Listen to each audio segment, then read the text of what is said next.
crispy golden chicken wings. Hello guys, good morning!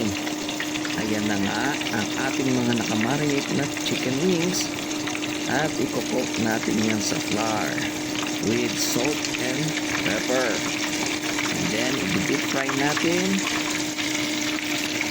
guys sa 180 degrees Celsius.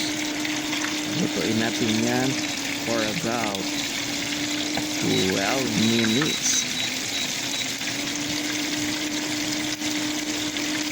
At ayun nga guys, pasensya na kayo dahil maingay ang ating induction cooker. So okay guys, ayan, golden brown na sila. At hahangugin na natin.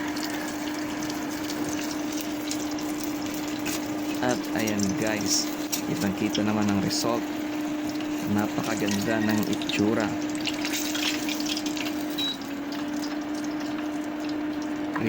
Crispy sa labas at juicy naman sa loob.